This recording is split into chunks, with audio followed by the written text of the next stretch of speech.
আসসালামু আলাইকুম।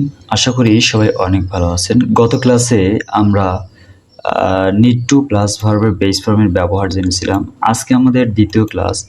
আজকে আমরা নতুন একটি বিষয় নিয়ে আলোচনা করব। স্পিকিং ইংলিশে আজকে আলোচনা করব I am having a hard time plus ING যুক্ত ভার্ব। এটা কিভাবে ব্যবহার করে, কোন অর্থে ব্যবহৃত হয় এটা আলোচনা করব। তো আমি যে কথাটা বারবার বলি, practice makes a man perfect. Practice করতে হবে। প্র্যাকটিস করলে অবশ্যই ভালো কিছু করতে পারবেন। কোনো কিছু করতে অসুবিধা হলে আমরা এই রুলসটা ব্যবহার করব। কোনো কিছু করতে সমস্যা হচ্ছে বা অসুবিধা হচ্ছে বোঝাতে I am having a hard time plus ING যুক্ত ভার্ব এই রুলসটি ব্যবহৃত হয়। আমার বন্ধুদের বুঝতে আমার অসুবিধা হচ্ছে। আমার বন্ধুদের বুঝতে আমার অসুবিধা হচ্ছে। I am having a hard time, আমার অসুবিধা হচ্ছে আন্ডারস্ট্যান্ডিং মাই ফ্রেন্ড, আমার বন্ধুদের বুঝতে। এরকমভাবে আমরা আরও দুই একটা উদাহরণ দেখি। আমার গানগুলি ডাউনলোড করতে সমস্যা হচ্ছে বা অসুবিধা হচ্ছে, তাহলে কি হবে? I am having a hard time, আমার সমস্যা হচ্ছে ডাউনলোডিং সং, গানগুলি ডাউনলোড করতে। এটা কিন্তু মাথায় রাখবেন, I am having a hard টাইমের পরে যে ভার্বটাই বসুক না কেন সেখানে আইএনজি যুক্ত হবে।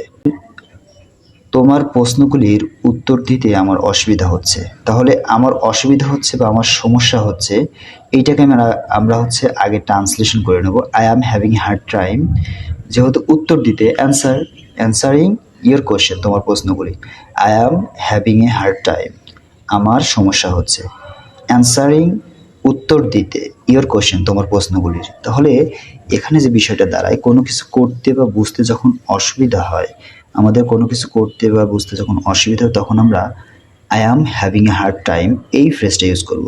অর্থাৎ I am having a hard time, তারপরে আইনযুক্ত ভার্ব দিয়ে শেষ করব। তো সিমিলারলি কি হয়, I am having a hard time understanding the rules, আমার এই রুলসটি বুঝতে অসুবিধা হচ্ছে। I am having a hard time browsing internet, আমার ইন্টারনেট ব্রাউজিং করতে অসুবিধা হচ্ছে। তো আপনারা যেটা করবেন, এই যে একটা বাক্য আমার কমেন্ট করতে অসুবিধা হচ্ছে, এটাকে আপনারা ইংরেজিতে করবেন, যাতে করে আমি বুঝতে পারি যে আপনারা এই রুলসটি বুঝেছেন। দেখেন, ইংরেজি গ্রামারের যতটুকু না প্রয়োজন তার চেয়ে বেশি প্রয়োজন হচ্ছে প্র্যাকটিস স্পিকিং ইংলিশের ক্ষেত্রে।